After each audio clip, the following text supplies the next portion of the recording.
Ano yung maipapayo mo sa mga kababaihan na walang lakas ng loob na magnegosyo or makuha yung mga pangarap nila? Sa mga kababaihan, lagi nating iisipin na tayo ay babae, hindi babae lang.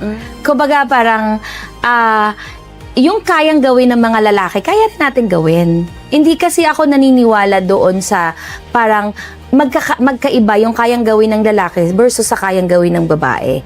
No? Kasi sabi ko nga sa inyo, dahil ako ngay malakas siguro ang loob and medyo ambisyosa ako, maambisyon nga, hindi ko iniisip na parang babae ako parang hindi ko kaya mag-drive kasi hindi trabaho ng ng lalaki yan, ganyan. Sample lang yon, Yes. 'di ba?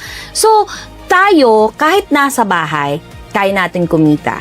Noong time na wala akong negosyo, yung asawa ko lang ang nasa barko, though good provider naman talaga ang asawa ko at hindi talaga naman kami hindi kami nagutom. Doon naman talaga ako nag-start na maging okay ang buhay. Nag-isip ako paano ako makatulong? Paano madagdagan yung savings namin or paano madagdagan yung kita namin or paano ko magawa, mabili or makain ng gusto ko nang hindi nababawasan hindi na ko compromise yung ibang bagay or yung savings ng asawa ko.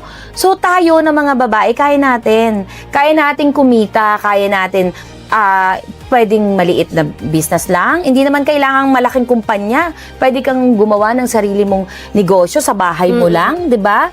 Pwede kang kumita kahit nakahiga ka lang, 'di ba? Kung talagang gusto mo.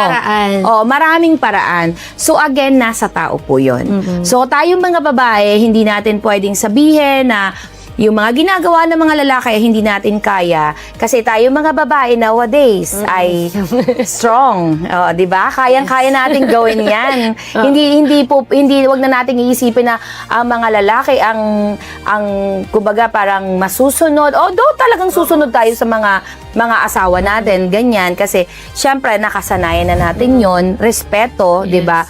But hindi ibig sabihin na wala tayong magagawa. Kayang-kaya natin. Kaya kang gawin.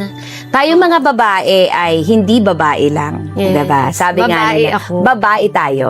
Diba? Ganon.